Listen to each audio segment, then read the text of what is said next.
Pamble, good evening and welcome to the program One on One, where they come to you live from the Society for Radio Democracy, 98.1 FM with me, Suliaman Storm Koroma.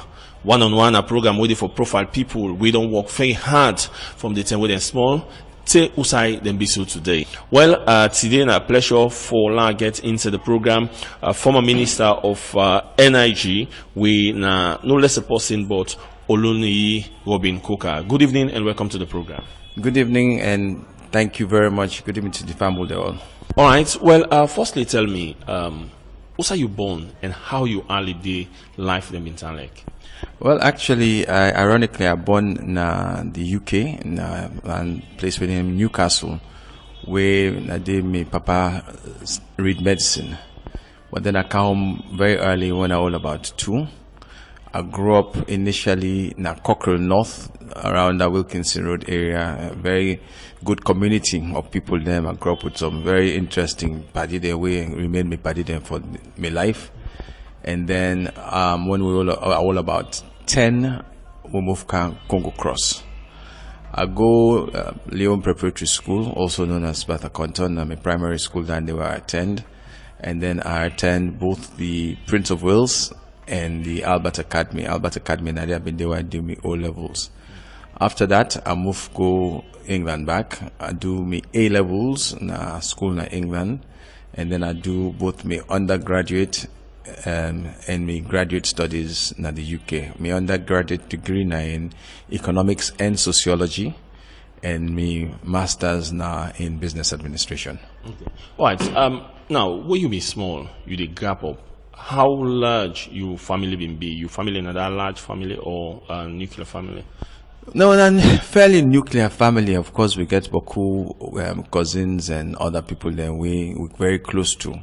But really, I've been a fairly small family. The parents, them, with 2 sisters and my brother. And then when we get one cousin at one stage, we also join the family, etc.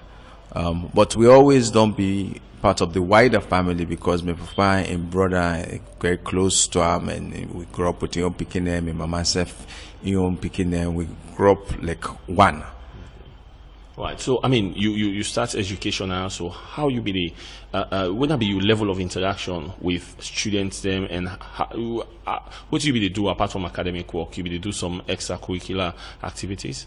My main extracurricular activity, especially when I'm in this school, Prince of Wales, now for play cricket and for swim. So I play cricket very actively until the time I left Salon. And even when I left Salon, when I go to school in England, I play cricket for the school, I play cricket for the university, and play cricket for the place where I go start for work initially.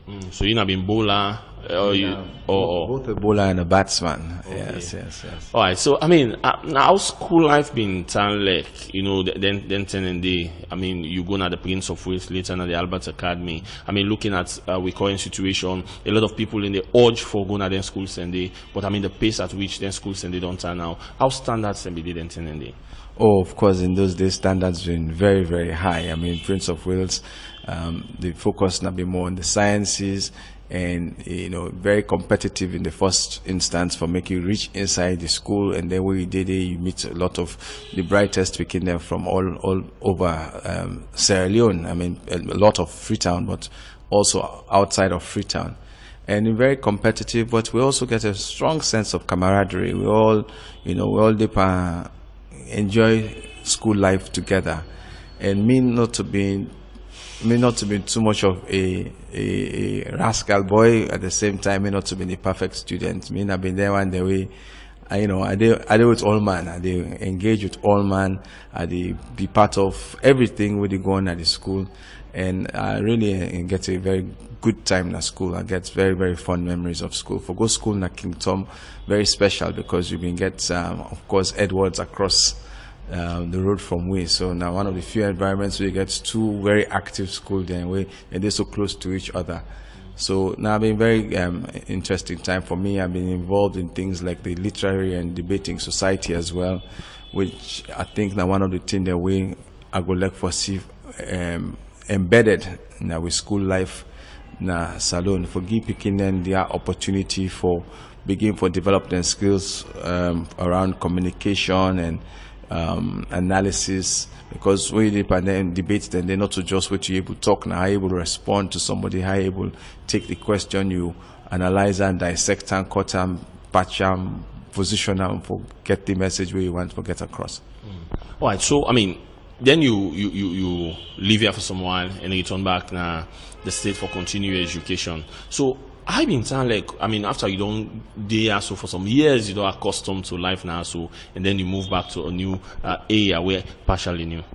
Well, it very, very different. I mean, by the time they left Salone, I get close to 18, I don't become fairly independent. You know, one of the things that way very interesting about where they grew up in a place like Salone, especially in a Freetown, because Freetown is so small, the interconnection between picking them is very strong. When I remember all the prize givings and thanksgivings and the sports the way you go during the course of the year, you go back to you company there where they get their own sports, then they come back to you, you get your own. Now a very different way of life, and you begin to develop a level of independence. So by the time you go England and end up now a school when I've been boarding school with they over 3 hours away from London, and also be nobody there in a village. It gets a very different kind of approach to life. They're very regimented and disciplined in that environment there. So they're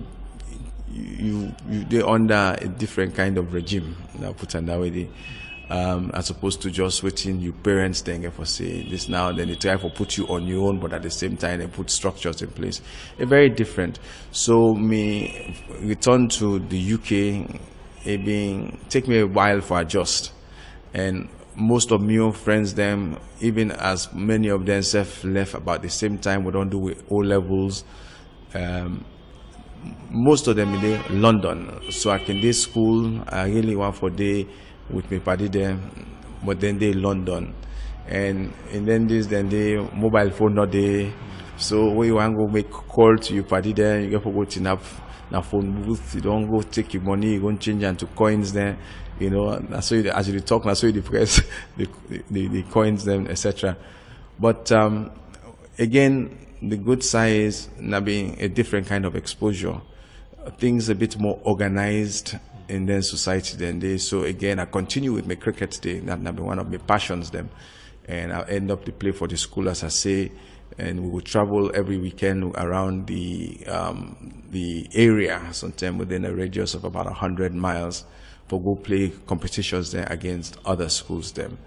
Maybe unusual in as far as most of the black man then we've been doing at this school during summer when they play cricket, then they play athletics.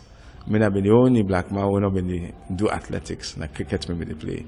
Likewise, when it can for winter, when then they go play rugby because they can elect the black people because they get speed. Me end up they play squash because I've been on the play squash from and I grew up and Papa teach me for play squash. So I gotta be around where they engage in different sports to what is typically expected of the black people. Notwithstanding, I end up with the school triple jump record. So not to say I'm not able the athletics, it was just that my preference have been the squash. And ironically, the school triple jump record where I broke, now being a Sierra Leonean, we don't hold down for many years. One Desmond Bishop, the late Mrs. Vicky Bishop of Paramount Hotel fame and Provilac fame in Sunway, you know, on the many years ahead of me, now I may get that record day. I end up broke that record day. I should say by now somebody else done broke. Right. So I mean, then when you think, say you for come home back, I mean after you studies, you still continue for the day, or I mean what do you do after you don't get your first degree and of course your master's? Well, actually, very interesting question you ask. For a number of reasons. I remember when I just reached England and I meet people there where they can say they don't do 7 year, 10 year, 12 year. I can say, Lord have mercy, it's a long time for them in that part of the world, yeah. But no, I graduate and I not spend more than about 1.5 years, 2 years before I come back for the first time. And when I So initially, after I graduate from the University of Surrey, economics and sociology, I worked for a short while, about 1 year, with a PricewaterhouseCoopers, when I've been a leading accountancy firm. They're still not one of the top firms. And then I decided to not to my own area down there. So I moved into the financial services sector with a company named Save and Prosper. Once I did Pandande, the NPRC coup take place in Sierra Leone. And a lot of we young people then may get some amount of excitement, say, okay, when they come see young people then don't take power, let us see how we'll be able to support them to make a difference. So I moved back Salone in October 1992. I not joined the government or anything like that. I'm in the private business in the pharmaceutical space, and also work with my mama when in the same area. But just that initial enthusiasm, a head of state of 27, one or two people there I go to school with inside the government. So I can't be part of that process there. But unfortunately, the situation with the war, by the term 1995, January, when the rebel, then they go take Sierra Rutile and Siromco. The economy been done so restricted because the rebel and the ambush across the country that it become, for me, unsustainable. I not be able to sustain myself economically. Of course, by that time, most people then they lost confidence from the NPRC, because after that initial enthusiasm, you know, very quickly begin look like what say themselves, don't begin go down the slippery slope. Never mind the cleaning Saturdays and things, the way at least people then see some amount of discipline at the system. But overall, people then may not begin get skeptical. We don't begin hear a lot of speculation around corruption, etc. So at that stage, I decide, particularly after the Rutile attack, and I say, okay, well, this is not going to work for me for now. I go back England. I spent the first 2 years at the work, again, at financial services, but more on the recruitment side with people there where they do foreign exchange trading at the markets. And then I decided to go do my master's in business administration. I do that then at the Cranfield School of Management, when I had top UK school, and in fact a top European business school. And they own a very intensive 1-year MBA. I cannot imagine, so I don't ever face that much stress any other time in my life.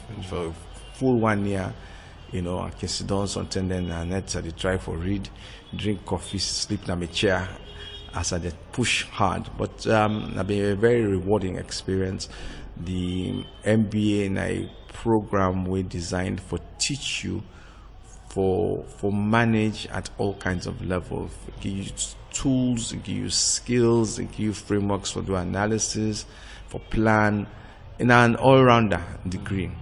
You can give them some bias of specialization, which we do with marketing and finance, but a really solid preparatory degree for take you into the next phase of your life. And one of the things that with Cranfield is that the average age of the students on the MBA Nabi about 30, as opposed to the American business schools that way, so then like in the average age 23, 24. So they get a lot of people who are experienced. And what that mean for me is that I learn as much from my students, colleagues them, as from the lecturers them. Right. So, I mean, now you don't do your MA. You still decide for the day, or you come back home? I mean, which are your decision then and then after you don't get your MA? Well, so after I done the MBA in 1998, I come home speculatively for can see what I able for do. But the environment was still unsettled. So you don't get the 1997 AFRC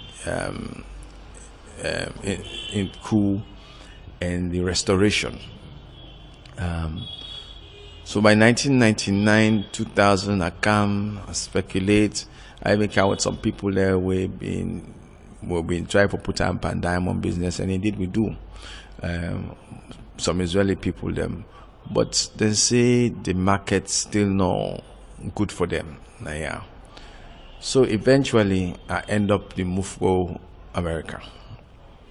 I decide say I no one sit down in England, and I get the inspiration, I will call them, for try for go America. And I end up to go New York and work for Citibank in New York, and I spent 7 years they work for them there, and then retail and corporate banking division. You know, very, very good 7 years, probably one of the best 7 years of my life, both professionally and socially. New York City is a fantastic place for live. I really, really like New York. It been very different from when I did London, because even as I did London, me interaction with Sierra Leonean been very, very strong and very frequent. But while I go to New York, Sierra Leoneans, they don't like New York better. They like Maryland, they like Atlanta, they like Philadelphia and New Jersey, them place them there. So now few Sierra Leoneans them been there with me in New York with me, and then they keep time. Some of the one there again we all grew up now. But so they really enjoy New York like a New Yorker. And New York is a very cosmopolitan place. You get people from all over the world within New York, from Francophone countries, Latin America, Middle East, all man in New York. So you build a broad set of relationships and learn for really mix and mingle with different kind of cultures there. So I mean, when you been there, you know, America, England, you be there with your parents, you be there, I mean, with, or you be there alone?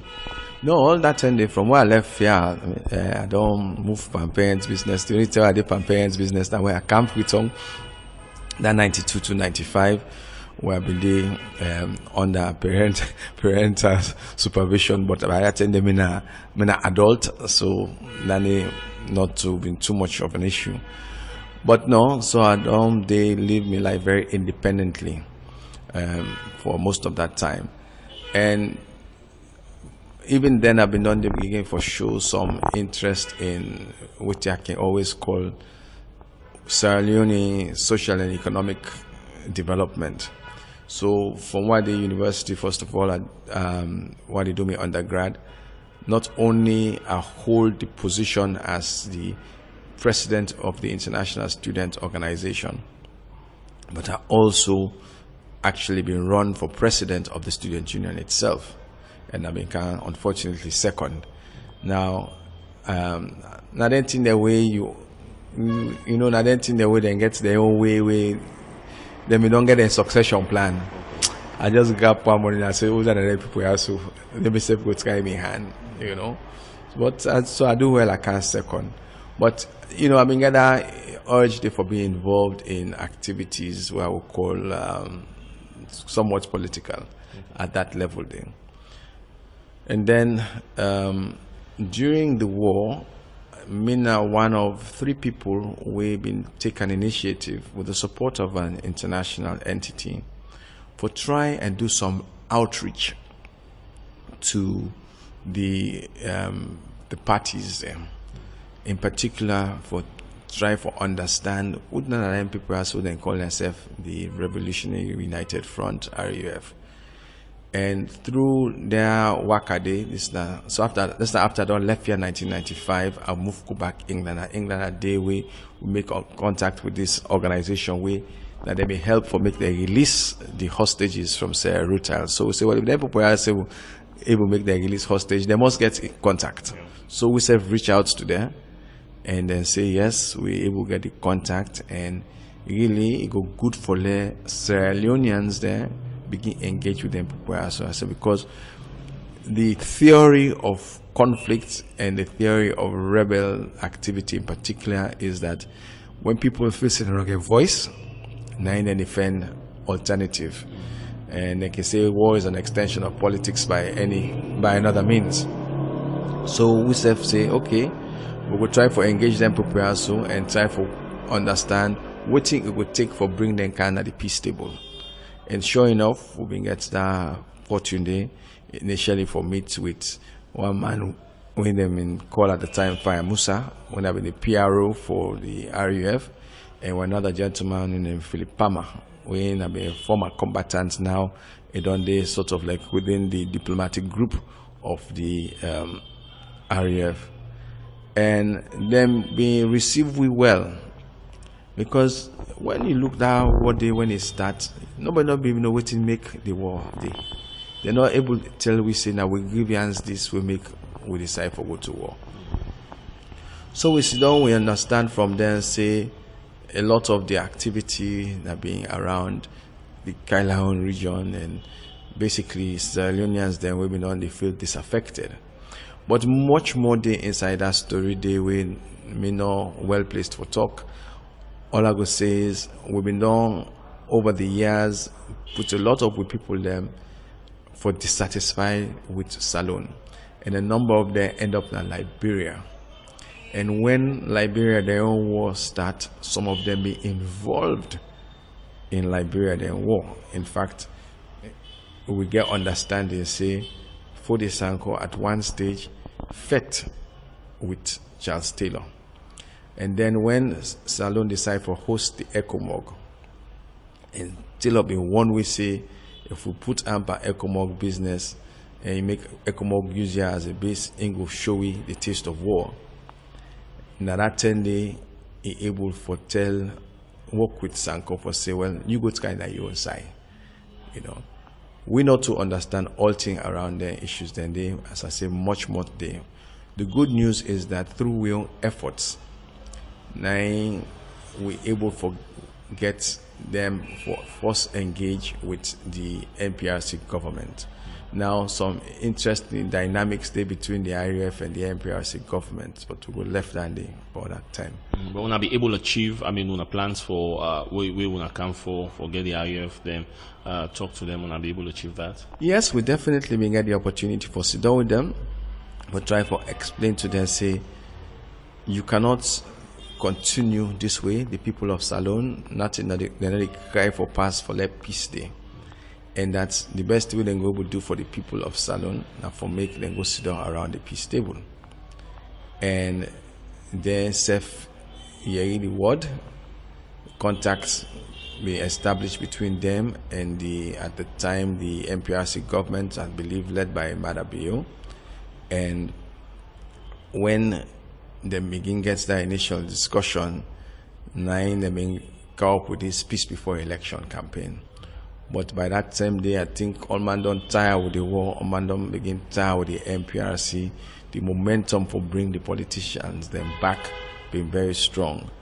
So they sign, so then get the election, if I remember rightly, the late President Kaba take office, and he immediately begin engage the RUF very proactively, appoints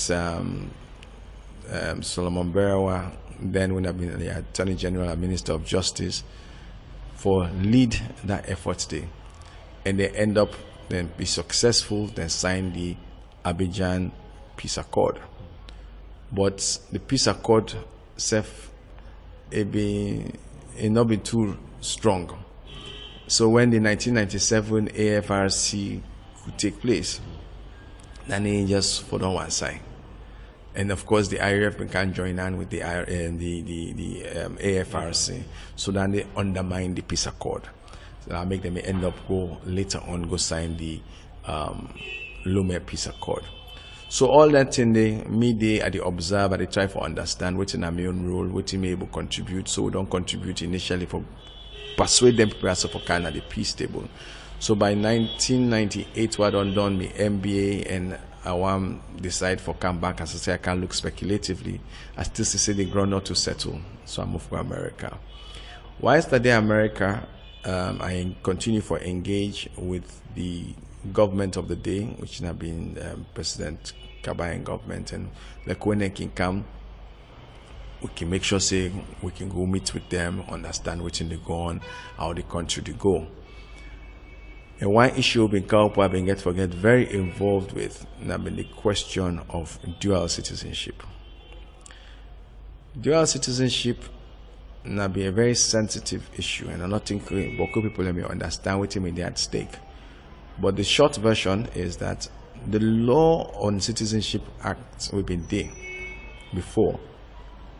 They say if you now possibly don't pass 21 and you get any other country in passport, then you don't automatically lose your Sierra Leone citizenship.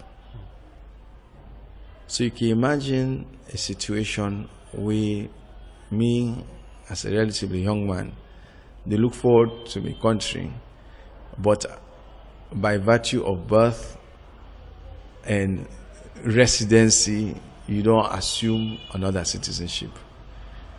Now they say, well, if you don't get that citizenship, you don't automatically lose your Sierra Leone citizenship. So a lot of Sierra Leoneans, the way they out, be very disgruntled about this issue as well. And maybe if you say particularly important because you forget people them. First of all, dual citizenship is a very standard thing around the world now. I mean, not just how the world done day. We all know a lot of mobility across the globe. But you're also good for when you get diaspora community that they feel say they belong. Waiting as being a banker, one of the big areas there will be don't see growth. That this issue of remittances, diaspora remittances, and how important it be in some country then development. If you take India and Philippines, one are the two classic examples of huge economic impact of diaspora. So you know how for make you citizens that way they out feel say you don't cut them off. But Salome get one particular complexity. The law na Salon also say if you na a non-citizen, you not get a right for own property. So if you take two brother, one day out, don't day long, they don't get his foreign citizenship. The other one is still the Natong. The pa die, he left property. The one where they out without dual citizenship law, it automatically for don't lose a right to that inheritance there. Then they get two implications. Number one, you don't further disenfranchise them from the country. I mean, now first you say you don't get nothing for all you in the country. But more importantly, you don't create conflicts now within the family. Because that one where they go look and think, if you get that sense, they say, but this one so yes, the family say left this one, but you know, not get rights at the Kapwa. So I mean, which role you play in so my role na been more of education and advocacy. So you'll be able to achieve that. Absolutely. I mean, this nothing way I work with people there in the parliament, and including President Koroma, when I've been the leader of the opposition at that time, try for engage the government of the day. So the SLPP being say, yes, they're fine with dual citizenship. But the way they may propose them, and say, you don't lose your alone citizenship, you for apply back. I would say, no. I said, this now citizenship by right of birth. Either because I'm born as alone or because my parents and as Sierra Leoneans them. And not for go need for apply back. And in this environment, we will not say anything we create as a bottleneck gets its own implication and not go acceptable.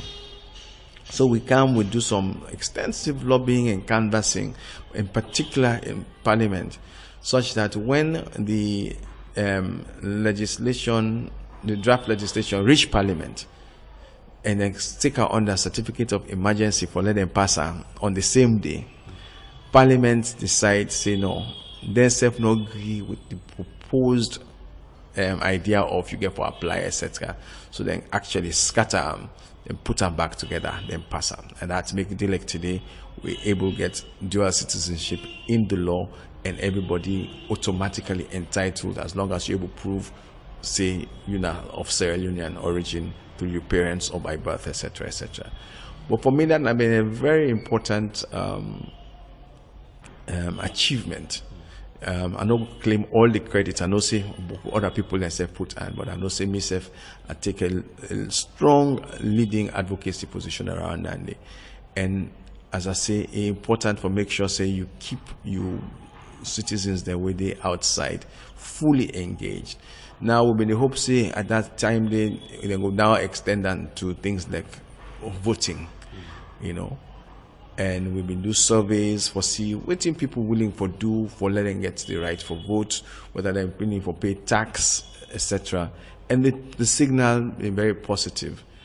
But so far, I don't think any group don't really sit down for or really work on that day with the government of the day. I know say people get the expectation, say if you day outside, you are still able to vote. Technical reasons then they way not easy. Okay, but more importantly, if you want the right for vote, you self get certain responsibilities. You cannot stay under, you know, they pay no taxes, you know, yes, you send you remittances, but you think say you want for exercise your voting rights. So that's an issue where I think say sometimes by the time we go through the constitutional review process in entirety, an issue, and they had hopes that sometimes will go surface. So I mean, when you come into active politics, I got into active politics, I would say, when I decide for work with President Koroma. So just as he win the election, when he established a transition team, I mean, I've been one of the people that we've been helping for establish that transition team and help them for manage to that transition time day. And really that being the beginning of me party political kind of work. Before that, again, after the Truth and Reconciliation Commission in reports being come out, again, I looked at reports there. I said, this report will therefore begin advocate for let the government of the day, which is the President Kabak government, adopt this report here. So. And produce their own white paper for make we say we get for go ahead and implement the recommendations, many of which don't be implemented, but many of which still outstanding, including some of the issues that we can try for address to the constitutional review process.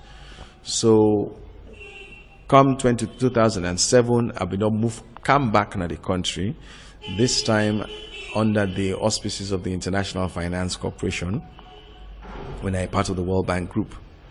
And the responsibility now before established what we call the Sierra Leone Business Forum. The forum own job now for enable the government and the private sector for come to one for discuss the priorities we go allow the private sector for grow.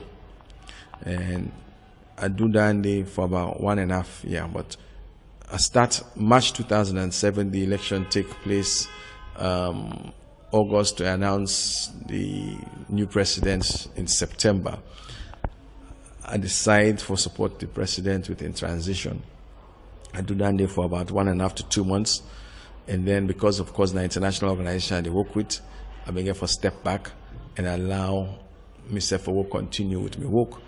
But it's been good because it gave me opportunity for really help the president for understand what thing would he try for do, which is why you will find out say when it came in, it begin put a lot of focus on the doing business reform process, because that's not the key thing will be the champion, and they really adopt them and hold them. And I know say up to now one of the things that we talk about, you know, the successes in the doing business, because now private sector man, so you understand the challenges we've been there, understand the need for reforms, etc. Whilst I did do that, of course I did do them from outside. Now I say, if you feel say this year so you want to see more success more quickly, you for think about whether you could come inside, so that way you help the government side now for really focus on how to get the NTR so done. So that I end up go work with them as an advisor on private sector matters, continuing to champion the doing business reform, working across all the various ministries, because now issues that we involve different ministries, from trade to OARG to energy to finance. They're all involved one way or the other. Ministry of Works, because they measure things there around, even building permits, etc. NRA. And we pushed the agenda to the point where some years ago, and I remember I was here, Salon have been one of the top 10 reformers when it comes to doing business reforms. And we continue to make, as a country, good progress. We don't get one or two slips, especially in the Ebola period. But overall, we move in the right direction. Then in 2012, he appoints me for go at the Ministry of Energy and Water. All right, before we come to Vandy, let's just gently remind people and say, they still listen to the program One on One, where they come to you live from the Society for Radio Democracy, 98.1 FM with me, Suliaman Storm Koroma. Well, like I say at the start of the program, if you get anybody in mind who you want follow, we provide inside the program, send me a text message to the number 076-387-221. We go see if we go profile the person inside the program. Well, still with Oluniyi Robbin-Coker, we, of course, don't explain to we have in gap up path that we don't play for make sure say it facilitates the RUF and of course the FRC for let them sit together. You also don't tell me plenty about how it come into politics, and now na term follow we talk about you term of appointments na the Ministry of Energy. I mean, when you get the appointment, how you feel? Oh, very excited. Now be a new challenge, and I feel say are able handle the challenge. Even though me not to engineer or electrician, the thing with government and policy is if you're able develop understanding, you don't need to be a technical expert. If all man and technical expertise no more you take to a ministry, it will limit you. Yeah. So I've been very excited, and really be one for making a real difference. I've been facing opportunity for making a real difference. Now, keep in mind that the appointments come in an election year, and so a lot of pressure. Of course, I meet my predecessors, them and don't do some good work, and the job now before build on that work there and make sure so we deliver some of the things that way the president been done promise. As we know, the president always make energy a top agenda item. But you also mean say they implement other people their own decisions. One of the key areas of success now been the solar street lights. Now, depending on which part of the country you're you get different perspective. For the people that were out at the districts where lights not there, this not be a game. This not something we change people's lives. If you see people or pictures of people, them they cook under the light because they get access to light. Yeah, me say we go bow. In fact, I see children in the study under them. But now Freetown, the design of the lights not being best suited for their environment, where very urban, so you already get a lot of light anyway. Okay, so I mean, which means the lights not being too, it not be as bright as people then they expect them, especially around that Congo Cross area. Now, if you look at Alumni Beach, everybody appreciate them. But our initial test the lights on that Congo Cross, people then complain how the lights dull, etc., etc. But what people not understand is when the decision make for implement the light, when the team go test, then test under certain conditions. They not be take fully into account the fact say when you put light in an area where already gets a fair amount of light from housing around, you get for strengthening them for let you get the full impact. But I think we will call that now initiative day at least a 90% success, because in the rest of the country, the amount of appreciation people get for that solar light project there. It's incredible. And a lot of people may think say the project was for Freetown, or because the Congo cost not being too appreciable to the people, so they can go up country. That not be true. The project we always designed for up country. Freetown to just get some of them. But when you look at and you see it's not as suitable for certain parts of Freetown, you need to do something different, like give them double arm. Especially keep again in mind when we start now being 2-lane road them, then you expand to 4-lane road. The lights what you need for 4-lane road and 2-lane are different, but things they move fast. So always the design and the plan have been for do most 90% of the lights then up na the provinces and districts. But we expect for able to do a little bit more than Freetown. But when you see do something, you see say in order to get the impact, then you get for adjust your strategy. And now if you look along that new hillside bypass, you go see say recently some experimentation in there with some different lights them, and then they look very good. So I know say they always they in the pie and heart for say anyone for do much more or want for see much more happen in the area of the lighting at Freetown. So apart from that, what also that success, I mean, you can bank on during you stay at the energy ministry? I get quite a lot to talk about. Now let's start with the water side, because before they split the ministry, I've been getting water. And one of the things the way I pick up very quickly is that we not go able for you depend on Guma Valley all throughout the year for all over the city. The city don't grow too quickly. And me now probably the first minister will make a policy decision, say, we begin to boreholes.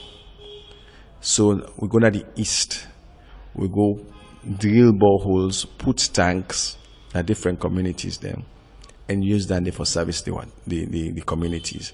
And at Dundee now, the current minister of water don't able to build upon and use extensively. Now you can almost go na boku different communities. You go see say either then get borehole and tank, or then just get tank and then they service them with water bowser. But then I mean a very important policy decision, because in some countries then they not get Guma. Really then depend on the underground water. And I think say we not been don't pay enough attention to the underground water, and I think say we still get big opportunities in the water side for tap underground water. We get some data which suggests say areas then in Freetown and beyond we get very significant quantities of underground water. And I think say if we're able to tap down and they we'll go able to do more. And I know say Minister Maligi really focus on their issues and I really want to commend them, because I don't see say it don't take the bull by the horns and really the push. What's not an easy solution. And the days of where you go think say you go rely on Guma or 1 or 2 reservoir normal for satisfy all side, I think we don't pass then. And the way the world don't go now, you get to focus on smaller communities and meeting the needs of each community. Pipe-borne water now the ideal state, but not to the necessarily in the optimal way for deliver water to the people. They're very important to people and for letting get the water. On the electricity side, many different things. So after 2012 election, the power splits the ministry, and I focus on the energy. Now keep in mind, before I cut into the ministry, as me role in my capacity as private sector advisor, I've been playing a very pivotal role in bringing in the ADAX bioenergy investment, and also the negotiation of the power purchase agreement with the government. They say we go buy electricity from ADAX. And I think now all that they give the power some confidence for say this man a private sector man, we want power for be supplied by the private sector, and so it go good that this role here. So I take on this electricity business with that kind of background and that confidence, they say, yes, we can make huge difference. And one of the first things that we have been here for tackle, unfortunately, now Bumbuna. Not through any one person your fault, but I guess time and circumstance. Bumbuna, we get 2 turbines, each of 25 megawatts. Around September, October of 2012, the one turbine cracked, completely unusable. The one other turbine we will manage initially when they give maybe like 18 megawatts. So you get a system with designed for 50.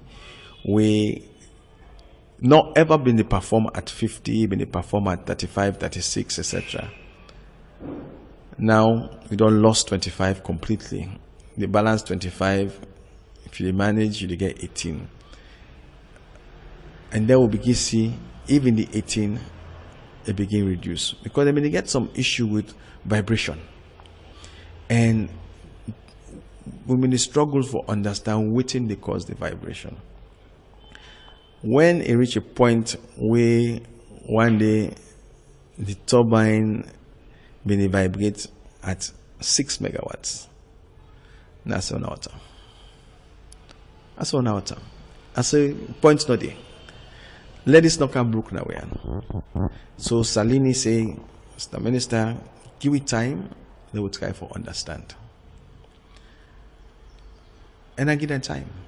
And if you ask them, they will tell you that the most significant thing that I do, I just give them the time. Because when you generate electricity from fuel, especially in that then days, then the way global fuel prices been there up, they're very expensive. So we can always want when we ought Bumbuna, we can go for bring her back as quickly as possible because of the expense. But when the thing done so bad, we just make the decision, say, let we bear the pain, let them people also look this thing properly. And sure enough, after so many days, they may say that they shut down for 3 days, then they say, okay, no, make her 5.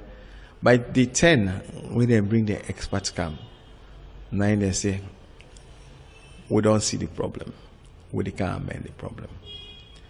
So they amend them, and thereafter they're able to make the thing operate at, go back to operating at 12:15.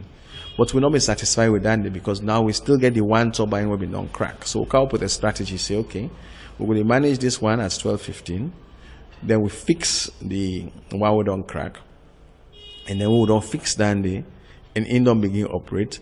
We will turn our attention to the one where they operate at 12:15, because it's still not the operate at the capacity. In short, under Mion supervision, we able get Bumbuna for operate at up to 48 megawatts. Okay, as close to the 50 as it ever do. And I take full credit for that, because it happened, the problem happened under my watch. Not only I fixed the problem, but I able to take Bumbuna to a maximum operating capacity. Okay. We one can talk about your current intent, but I mean, what do you think, say, if we don't do better, it will be the ministry? I think one of the areas there we are for make more impact now in the distribution network. We do some good work. We've been get what we call the dark spots. It's now being a lot of communities na the east, Calabatom, Kuntolom, Inkine, all the area, then they, as far as Yam Spam, where they're not being getting no transformers. So they're not really going to get access to electricity. So we're able to put them all on. And I think even today, you will hear people and they say, oh, you know, now we get the lights. Okay, before they nobody get the light at all. But the distribution network, now the area where we need a lot more investment. Okay, and somehow me not be able to persuade the Ministry of Finance say we need to put more and more and more inside that area there. And I not think saying that because they not understand, I just think say that the budget constraint. Because I believe say even now the distribution network continue for be the major part of the challenge, because now Bomuna don't fix the HFO generators there, then they work reasonably well. But that distribution network, the kind of investment we require for make we able to get good sustained electricity, you talk about well over $150 million, and the Ministry of Finance not don't get the capacity for able to handle them. But even as I've been say, I go like for don't do more than the distribution, and we been get constraint with the capital investment. I also want for make it clear say the challenges in the electricity sector, they're very systemic. If you look the problems that we my predecessor been get, the problem we may get, and even today we continue to get significant challenges and mainly na systemic problems within the distribution network. All right, I mean, then come you dismissal. You get any reservation about him?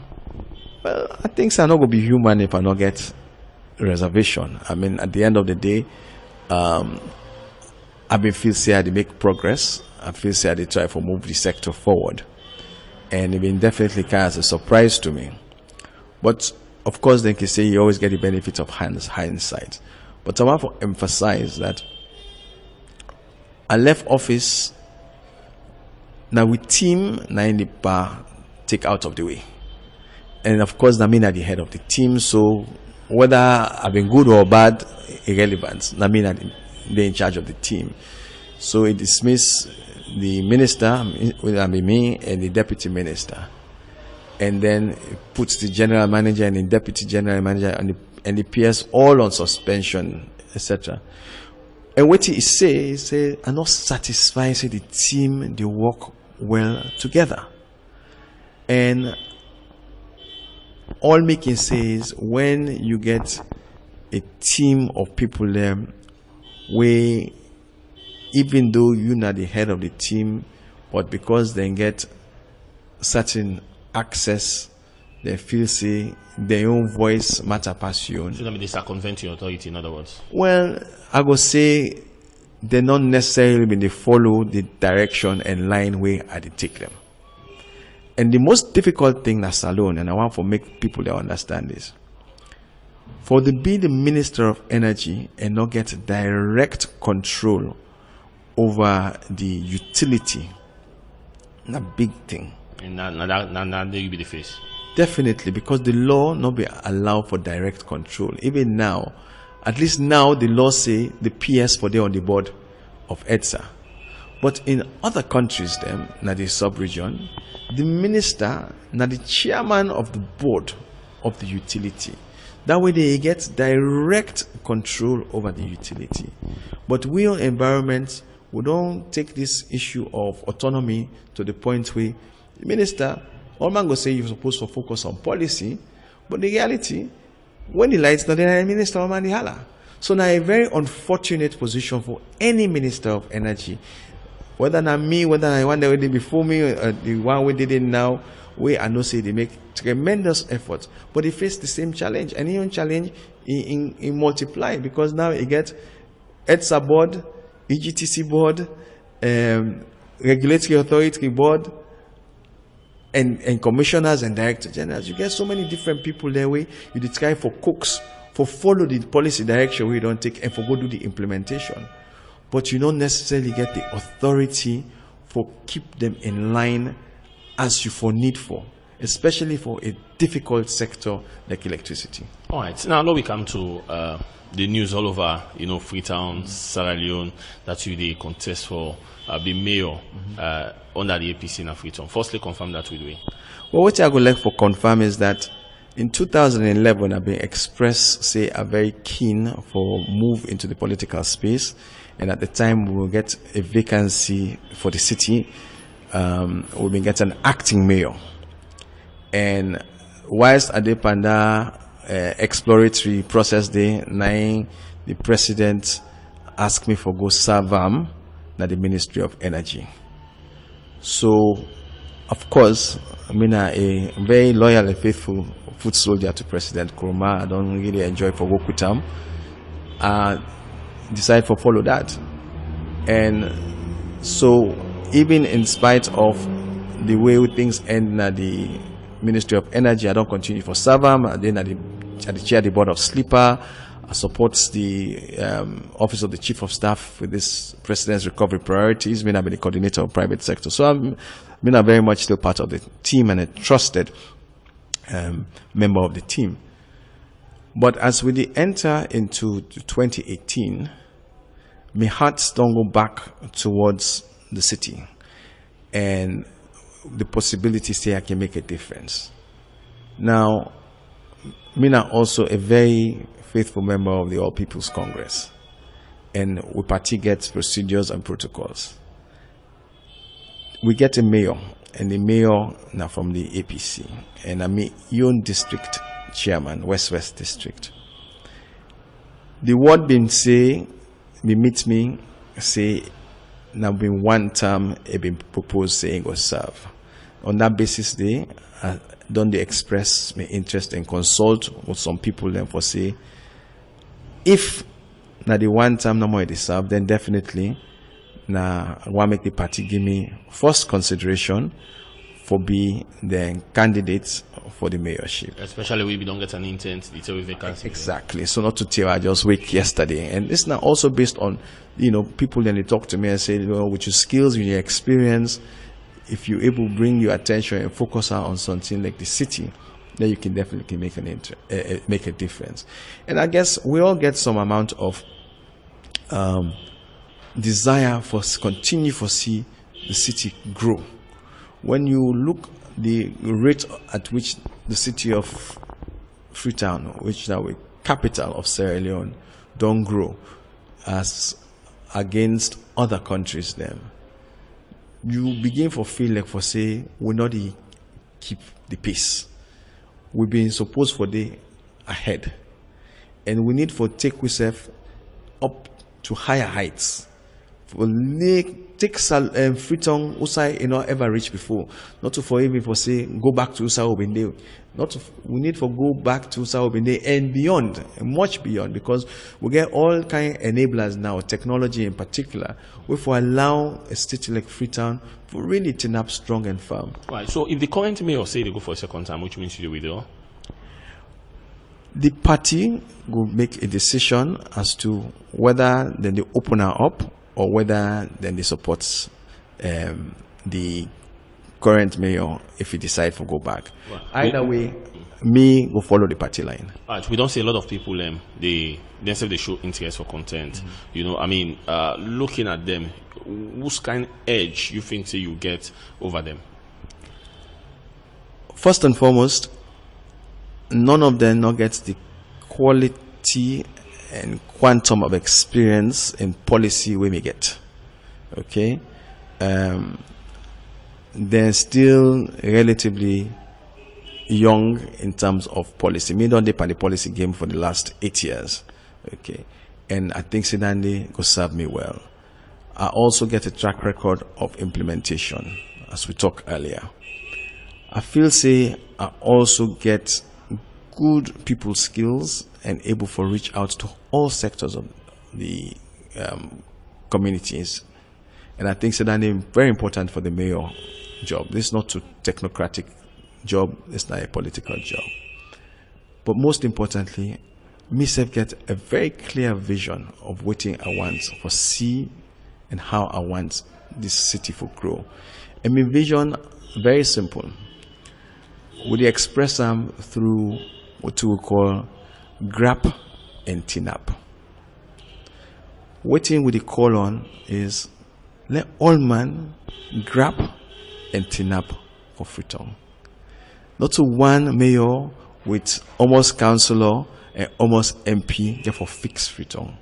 We go make a difference, but only if the citizens themselves take up some of the responsibility for say, let them work towards the development of their own community.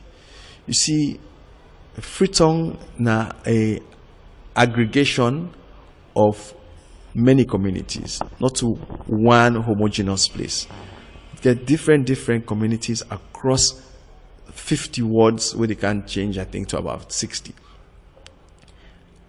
The communities then different, their needs different, okay? And even as you sit on a city council or ministry of local government, you see the big picture, but you know you see what is happening necessarily in each community. So you need the communities therefore be involved and take ownership of their own development. Right. So I mean, if you get short-term target like 3 for Freetown, waiting at them. Number one, we need for work on the restoration of order and discipline. We cannot do nothing as a country if people do not fall in line with the law, and if we as authorities not enforce the law. Look the difference now in the Central Business District, where we decide for be very firm on the issue of transportation, the Okada versus Keke, etc., etc. It didn't make a difference. Even when we all work together, because as I said, I've been part of the president's delivery team, and I'm maybe responsible because of the Ministry of Trade angle for work with the youth groups, for establish them, for get them trained, for get them registered as cooperatives, etc. We don't find out, say, the enforcement of the law around waste disposal. It change people their attitude. We drive around Freetown now, we're all afraid for talking on our phone. We're all afraid for make them catch you without seatbelt. Simple things, but not then they establish order in the city. We need to do more of that. The issue of planning of the city and the function, the planning function in terms of building permits, etc. Now a municipal function, if it be fundamentally, we need to address that balance there between the council and the Ministry of Works. Second, we get devolved functions in the area of education, health, etc. The municipality need for able to do more in terms of realizing that devolved function there. In the area of healthcare, we need for work with the primary and secondary healthcare facilities for make sure say we give them the support, because some of the funding they come through the municipality, but not to just the funding, and for make sure say even as a municipality you get the right set of skills for supervise and support them processes in there. Likewise with the schools, we get municipal schools. We want for make the municipal schools become as competent and as competitive as some of the private schools. Now, many issues involved. You know, we will charge private school fees for municipal education, but ways then there you go cross-subsidize, where you go able to attract the good teachers, then compensate them, and of course focus on even more teacher training, because I think we need to do a bit more on the training of teachers. So really optimizing we devolved responsibilities na a key target. Cleaning, I don't think say anybody they think about anything we want for doing a salon. Freetown right now we cleaning not the right up there. Cleaning, traffic management, street trading, they're all interconnected. And of course, the issue of the markets as a private sector enabler, as opposed to we don't facilitate for private sector, making sure we able to address the needs of the market people them in terms of the conditions under which then they operate in their markets. So not to just sit there for get markets, but the conditions definitely now a top priority. But I think the one I want to close with now the issue of revenue generation. I know say that in a one way people then were concerned about, but the reality is you cannot do anything for develop the city if the city not be able to collect in revenue. And I think say all man na the city, if they see when the city collects revenue, then they see the changes and then they see the services being delivered, then people then will be even more willing to pay. But without the revenue, then we're not able to do very much. When you don't put all that in there so in place, you definitely go begin to see the difference in terms of jobs. Now, not to the government, not to city government, in own responsibility directly for create jobs. Some jobs and they will be able to create through we efforts them, through the activities we will undertake. If you get community activities and you get people there weighing and monitors within the community, all then they will create jobs. But as a person, we don't spend time working on doing business reforms.